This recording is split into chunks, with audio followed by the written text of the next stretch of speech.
Olá pessoal, nesse vídeo eu vou falar para vocês sobre algumas características especiais do que aconteceu na ascensão do nazifascismo, ou seja, como é que o fascismo assumiu o poder na Itália e como é que o nazismo assumiu o poder dentro da Alemanha. Eles fazem parte desse assunto que nós chamamos de totalitarismo. Então, só lembrando que o totalitarismo ele possui algumas características. As características do totalitarismo são você ter um líder carismático que defende o nacionalismo, que tem uma ideologia anticomunista, que defende o militarismo como forma de resolver problemas, defende a massificação, ou seja, você tem que deixar a sua ambição pessoal, sua individualidade de lado e se comportar como mais um no meio da multidão. Ele não admite oposição, ele controla a economia, a ciência e a cultura. De certa forma, o Estado totalitário recebe esse nome porque o Estado totalitário controla tudo. Tá? Então, por isso que se chama de Estado totalitário.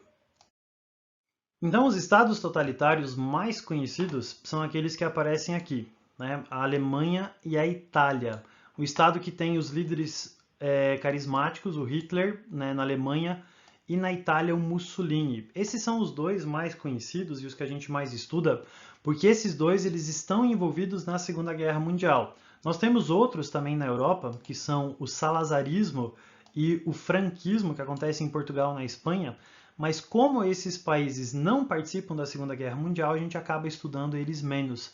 Tá? Então a gente acaba estudando esses países menos do que os outros países, né, porque eles acabam não participando da Segunda Guerra Mundial. Tá? Então a gente vai estudar hoje um pouco mais sobre Itália e Alemanha. E uma coisa importante sobre os estados totalitários, como é que os estados totalitários na Itália e na Alemanha eles assumiram o poder? Eles assumiram o poder democraticamente, ou seja, através da democracia, através das eleições, eles assumem o poder e uma vez que eles estão dentro do poder, eles vão perseguir os opositores, vão assumindo mais poderes até que eles se estabelecem como estados totalitários. Ou seja, eles sobem ao poder democraticamente e pouco a pouco eles vão matando a democracia, assumindo o poder de maneira totalitária. Então esse foi o caminho que aconteceu na Itália e na Alemanha. Tá? Então eles paulatinamente se tornaram regimes totalitários. Fascismo na Itália. Então o que aconteceu? Primeiro, a Itália ela estava com uma crise econômica e de humilhação depois da Primeira Guerra Mundial.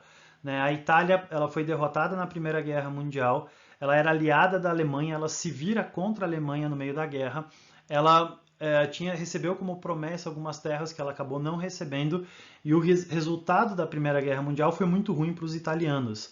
Né? Mas dentro da Itália você teve um aumento do poder do comunismo. O Partido Comunista ele estava crescendo, o Partido Comunista ele estava aumentando a sua influência dentro da sociedade, principalmente através da organização de greves. E nesse cenário, a gente tem o surgimento de um cara chamado Benito Mussolini e os seus seguidores chamados de camisas negras.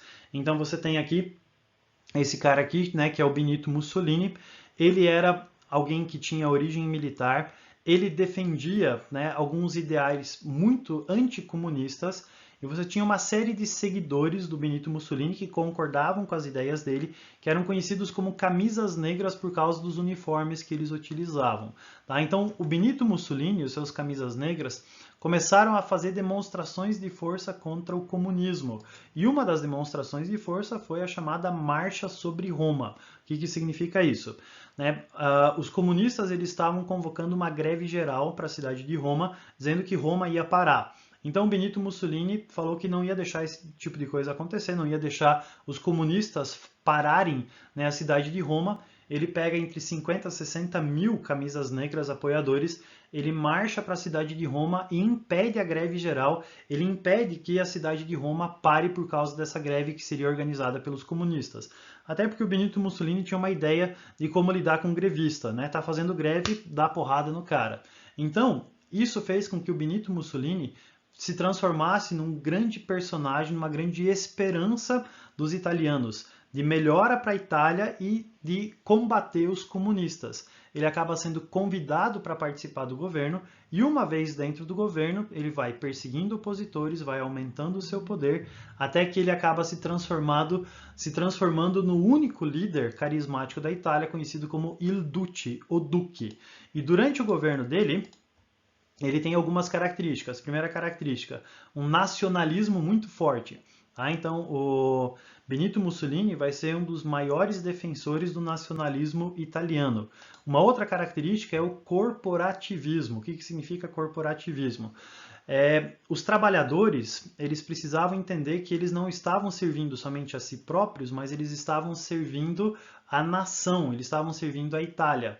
Então, o governo ele começa a controlar os sindicatos, começa a se associar com os empresários e controlando os sindicatos com representantes do governo nos sindicatos, ele faz com que tanto os empresários, os burgueses, como os trabalhadores trabalhem em conjunto, né, fazendo aquilo que seria melhor para a nação.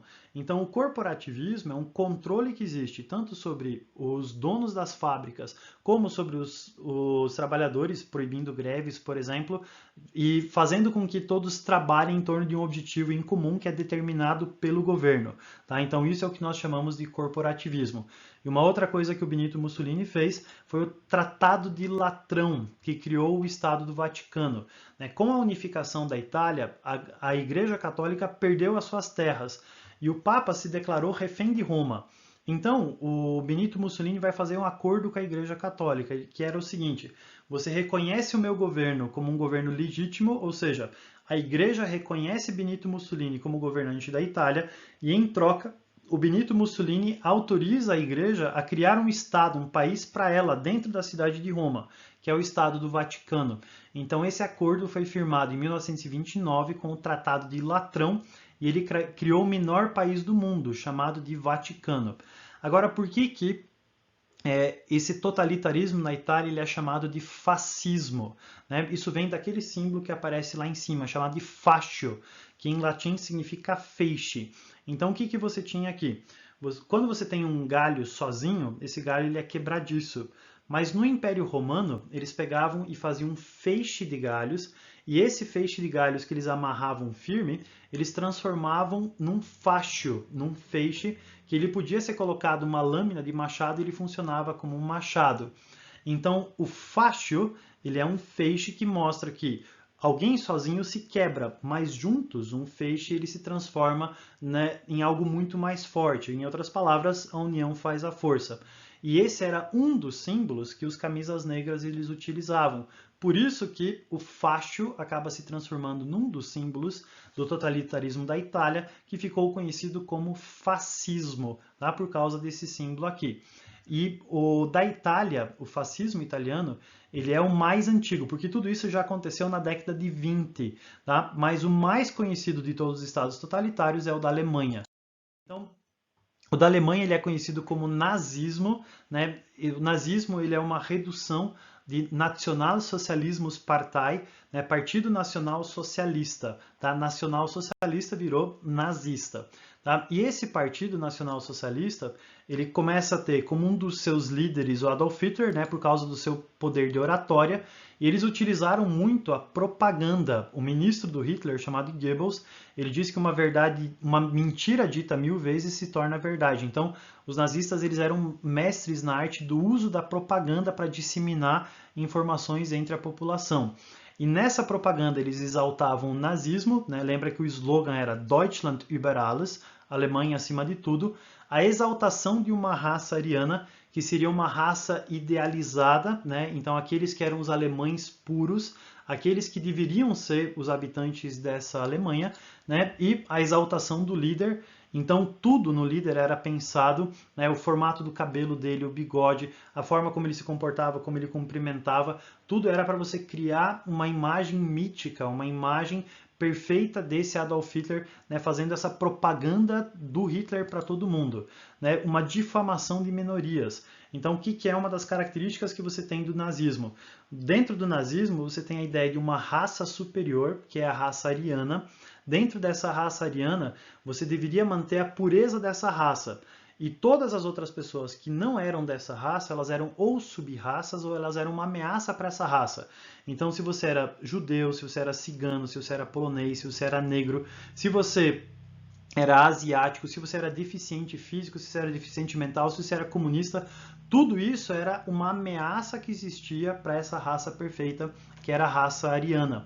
E a propaganda difamava essas raças. Então, uma das características do nazismo é a classificação de grupos diferentes, onde é que os arianos são os perfeitos, que têm os melhores direitos, e todos os outros, né, eles são pessoas que são menos, eles são sub-raças, e por isso eles têm menos direitos ou nenhum direito dentro da Alemanha, né? E você tem aí a perseguição aos judeus que vai acontecer dentro da Alemanha nazista. E isso vai envolver toda a sociedade, porque o nazismo ele vai utilizar a cultura. Dentro da escola você tinha uma exaltação da ideologia nazista, então tudo isso vai ser utilizado pelo governo, né, como uma forma de propaganda para controlar as pessoas.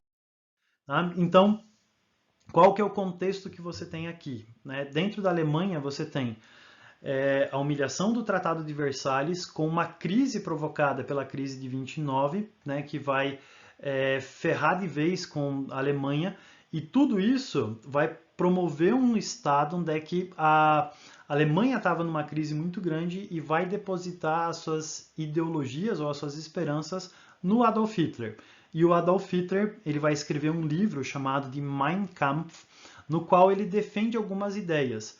E os principais ideais nazistas que o Adolf Hitler vai defender são a ideia dessa raça ariana, né, essa raça superior que existia dentro da Alemanha, e a ideia do espaço vital, ou seja, a Alemanha precisava conquistar espaço que fosse grande o suficiente para que essa raça ariana pudesse se desenvolver.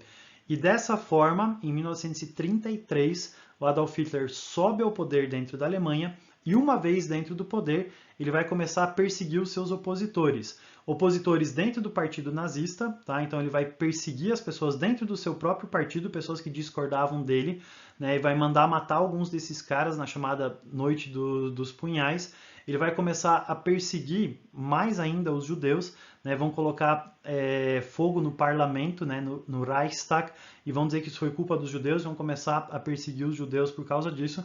Ele vai perseguindo a oposição até que ele assume o poder totalitário dentro da Alemanha. Então, da mesma forma como aconteceu na Itália, onde é que o Mussolini assume o poder democraticamente e vai aumentando o seu poder perseguindo a oposição, a mesma coisa aconteceu na Alemanha. O Hitler assume o poder democraticamente, mas ele vai aumentando o seu poder perseguindo a oposição, concentrando cada vez mais poderes, até que ele chega nesse estado totalitário. E dentro da Alemanha, a especificidade que a gente tem da Alemanha é essa ideia da raça ariana, ou seja, os alemães acreditavam que existia uma raça que era superior às outras raças, que é a raça ariana, e isso vai ser responsável por grandes horrores que vão acontecer na Segunda Guerra Mundial. Beleza, pessoal? Mais tarde a gente estuda a Segunda Guerra Mundial. Isso tudo foi uma introdução para a gente estudar a Segunda Guerra Mundial. Abraço!